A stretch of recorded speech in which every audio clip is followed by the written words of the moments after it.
Hi, my name's Joe Robles, and these are my tools to success.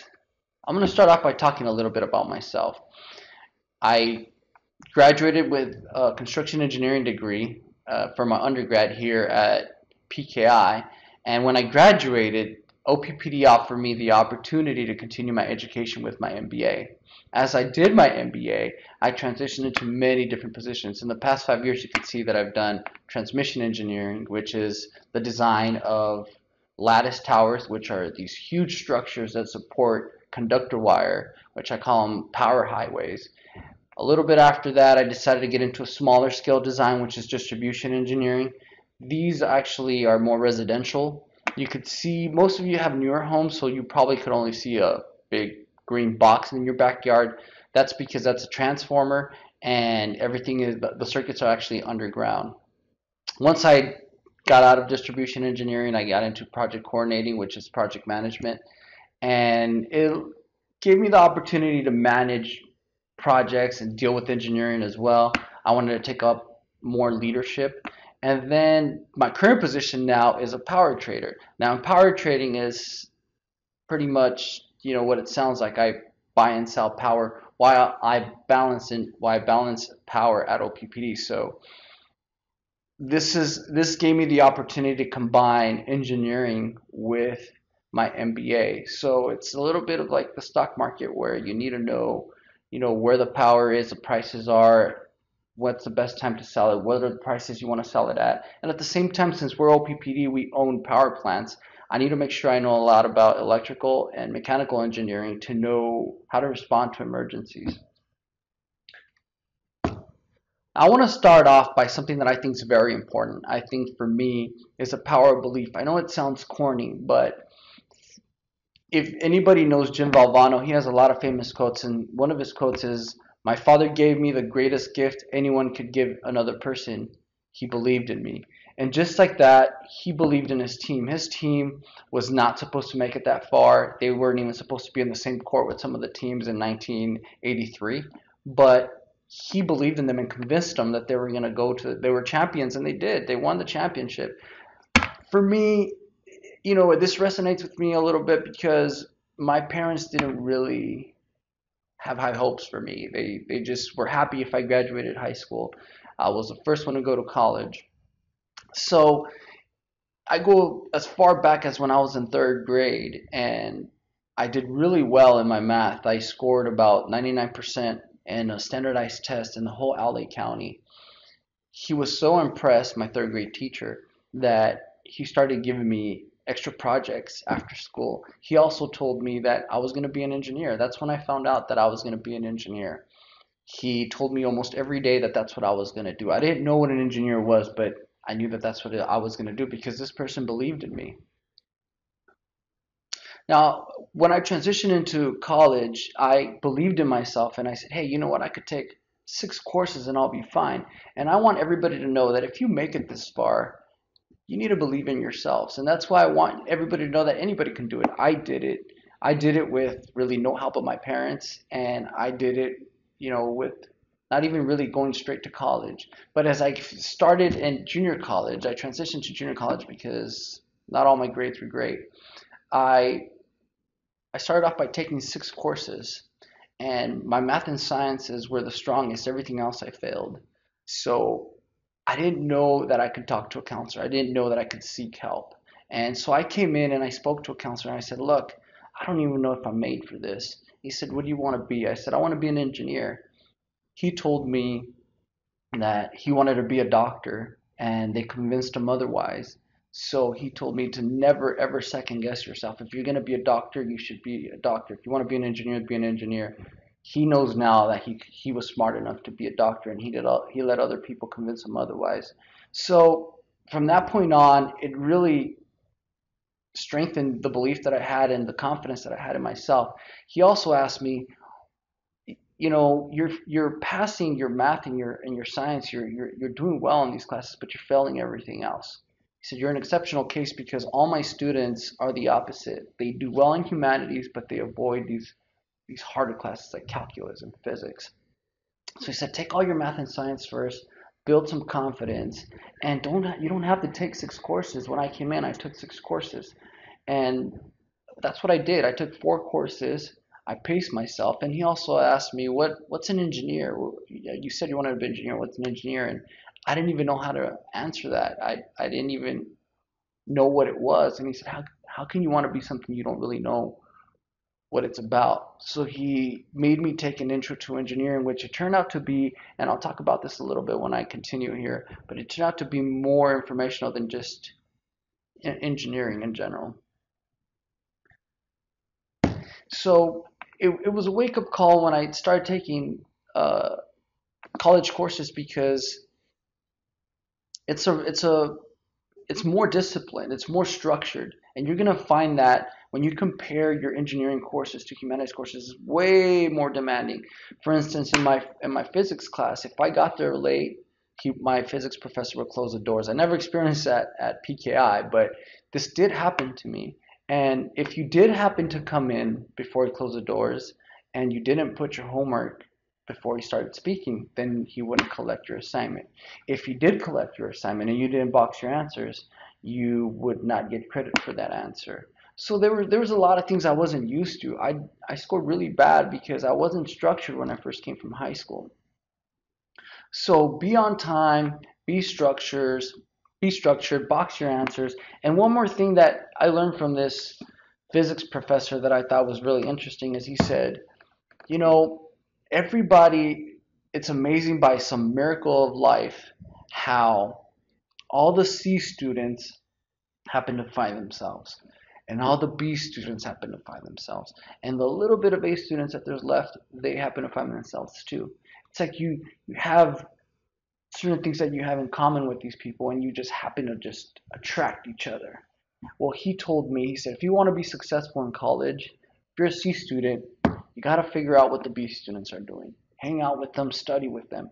And if you really want to exceed higher, don't even go with the B students. Go with the A students. What are they doing that you're not doing? Figure out what's wrong. If you're a B student, I mean, it's pretty obvious that you're going to try to figure out what the A students are doing. And that's what I did. I looked around my group and I realized we're all C students in my group in physics. Why? So I started to take myself out and figure out what these other groups were doing. I started getting into other successful groups, and that brings me up to my next point, which is networking. Now, I was more introduced to networking in my intro to engineering as I was talking about it. Yeah, I learned about civil, electrical, chemical. I learned about industrial. I learned about every branch of engineering that you can think of. I learned about certain sub-engineering that's within these branches of engineering that I never knew about, like construction engineering is part of civil. But the most important thing that I took from this class, it was a professor. She was a civil engineer for the Cal State Northridge at the time, because I'm originally from California. And she said, if you want, does anybody here want to know what the key is to success in college? What's the secret to be successful in college? So everybody raises their hand. And she says, get involved in as many organizations as you can, from engineering organizations to frat, sororities, um, community service organizations. And I didn't really know what she meant by this because at the time I was like, I have a full load of work, and how am I even going to consider doing anything other than what I'm doing because I barely had time to do anything else. I studied so hard. But later I would find out what that meant when I came to the University of Nebraska here at Omaha, or the PKI, the Peter Hewitt Institute. That's exactly what happened to me. I was in a physics class, which was the last physics class that I had to take, and I wanted to be part of a group, and that group told me that they had enough people in their group.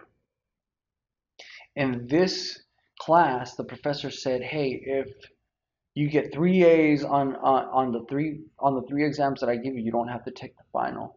So I studied really hard, and I didn't have to take the final. Me and like 6 other people. As I walked out, I looked at that group, and I said, "You guys made a mistake. You guys should have had me in your organization. You guys should have had me in your study group." Now, I learned something very valuable. One is that being smart or having information from classes or homework or certain answers is very valuable in college. But I also learned that when I decided that I still need to reach out and have friends and build networks. And so I joined the Society of Civil Engineers. And when I joined that organization, they needed a vice president. I was just a sophomore when I came here. I was like, what am I going to do being a vice president? And they said, well, that's the only opening we have. I was scared because I've never even joined any organizations. And here I am being the vice president of a engineering organization in college. So I didn't know what I was getting into, but I did it. It was one of the best decisions I've ever made because it opened me up to a window of opportunities that I never thought were possible. I was working with seniors, so they gave me all their work. They gave me all their old tests, all their old homework. They told me what professors to take, what professors not to take, how to study, where was the best time to study, what to do. I mean, they gave me all this information. So when I was a sophomore, no one had tapped into this type of information yet. So it made me very popular at this time. I also found that it was very valuable for me to have groups, for me to not just be on my own. I ended up building a team, and we it would be very valuable when everybody came together and we had done our homework, and someone would have a problem solved that I didn't have solved, or the other way around. One of the biggest things when I came to college was asking for help. I think that you're so successful in high school, and especially in your strong uh, subjects like engineering and physics or math, like calculus, that when you come here, you think that you can't ask for help. You're embarrassed. And I realized that when I worked with these seniors and I saw them do it, and it made me more humble than for me to actually reach out. I never been to a tutoring lab, so I started going to tutoring labs for math, for certain things that I really didn't understand that were more complicated. So I really advise you to not be embarrassed. Everybody does it. There's nothing wrong with you seeking help. It doesn't mean you're dumb, but that's something that I did and I was self-conscious about it. I also want everybody to know that you gotta learn how to use your time wisely if you're involved in all these other things, because you realize that you don't have much time being involved in organizations, studying hard, making sure your grades are up. And the most summer thing that I did is that I would just focus on a problem for hours. You're gonna learn that in engineering or even science courses, you're gonna have problems that last for hours. Some of them are very long problems. So you gotta learn to step away. Just look at a problem and walk away. If you just keep looking at it forever, then that's what your test is going to be like. You're not going to do well because you need to be able to just walk away, come back to something. There were times where I would come the next day to a problem, and in 2 minutes I would solve it. And I learned to trust myself that I have to walk away from a problem sometimes. And sometimes it just take me an hour or two and come back, and I was just tired, and I look at it and be like, oh my God, here it is sitting right in front of me. Another thing that most students didn't do that I found that I did was that I would find trends. The hardest test for me was always the first test when I took a test for any professor, because you don't really know anything about the professor. You don't know where they're going to pull out the problems from. Is it going to be from their lecture? Is it going to be from from your notes? Is it going to be from their notes? Is it going to be from the book? So what I would do as soon as I finished a test or I completed a test and he gave the answers back, or sometimes I didn't have to wait for the answers. I'd just go and search to see where he pulled them from or where the related information came from. I would almost like decipher or decode the way they would pick the problems. And on my next test, I pretty much could predict. There were times I got very lucky and I would tell students, hey, you know what? I'm pretty sure I bet money he's going to put questions that come from this place, because I had already anticipated it. And I guess what I'm trying to say to you is always for me, it was always successful for me to study the hardest for the first test, because I realized that if I did well on the first test, then I had that cushion for the rest of the test. Other students work opposite, where they know that they're not going to do so well, but then they're going to compensate at the end. I always felt really comfortable going into finals with just knowing that I had to score 70 or 80% in order for me to get an A. Another thing, do extra credit. I had a professor, it was my speech professor, and he said, because someone raised their hand and said, hey, can you give out extra credit if we don't do well? And he said, I can give extra credit. The only problem is with extra credit is that most of the extra credit is for the people that need it, but the people that need it don't actually do it. And it's usually the people that don't need it, like the A students, that end up doing it, therefore creating a higher disparity or a higher difference in the point structure. So I would always advise you. I had never done extra credit until I got to this class, and I realized that this would also change me as a student. So I do all extra credit. Another thing is you'll find that just like joint organizations, is that when you do extra credit, you get to meet people from different places. You're not always going to be in engineering classes. So you want to network with people that are from other majors as well, because you're going to take humanities courses and you want to get information from them too. I would also advise you to talk to a professor. I think that most students when I came to college just did not speak to the professors. They didn't get to know them. I found like professors sometimes put problems that are really more challenging at the end just to see who does it. Sometimes they put problems that they haven't even covered yet in their lectures. And I found that if I got enough information on it and I went and asked, sometimes they'd give me extra credit because they were like, oh, you're halfway there. I'm going to tell you this, we haven't covered it. This is what it is, but I'm going to give you extra credit for doing it. Not only that, sometimes when I'm going to go speak to my professors, everybody had a question on this problem. So most of the time I would come to class solving a problem that most people didn't. So it was helpful for me to help other students and say, hey, this is the way it's done. Lastly, the benefits of talking to a professor. When you're taking tests, sometimes they'll throw you a bone. If you go speak to them and say, hey, what's this test about? They'll say, hey, well, all I could say is you better study hard on chapter 5, or that quiz we had was really, really good quiz. So getting to know your professor sometimes helps because one, they know that you're putting the effort, and two, that they'll throw you a bone here or there. So I really advise you to get to know your professors. And it helps with networking as well because they could sometimes be a good reference, or they'll find you a job. Lastly, I just want to say that all this comes together once you get into a professional world. When I came to college, I didn't realize that all these elements or all these things that I did would really help me, and they really do. I think that they've helped me get promoted in the past 5 years. I've moved quite a bit, and it's all been because I practiced everything that I've done, from being structured, networking, doing everything that I've done in engineering has really helped in my personal life. So I really advise that you really focus on actually doing your work. You're going to get out of college what you actually put into it. I know some people that say, "Oh, I didn't learn anything from college," or "Oh, I didn't really get much out of it," or "I don't do much." But I disagree. I found it very helpful, especially with engineering, and I hope that you do too. Lastly, I want to end with this quote. It says, "An optimist will tell you the glass is half full. The pessimist will tell you that it's half empty.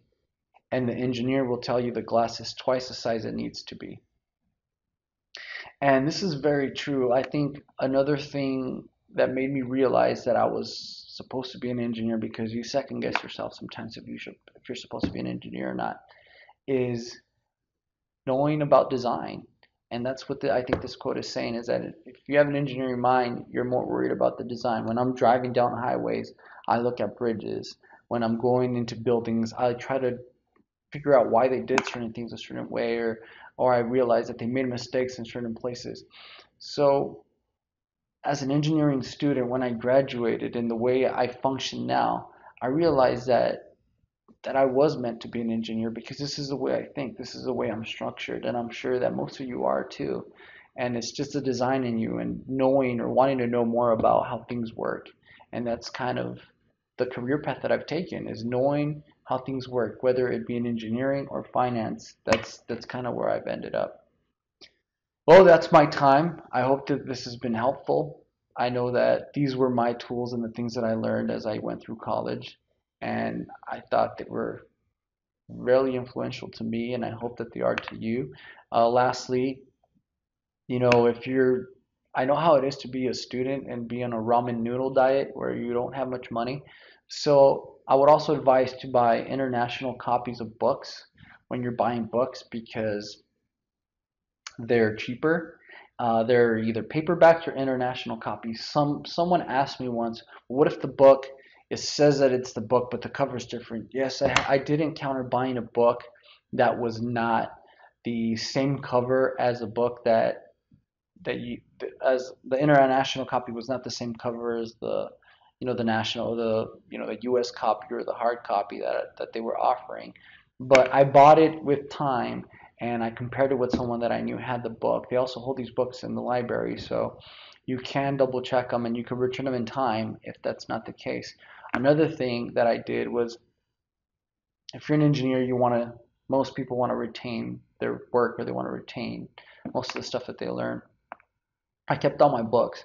So what I would do is I would sell them at the end of the class, and I'd buy either an older version that went from a $110 book or a $150 book to a $20 or $10 book just because it was an older version.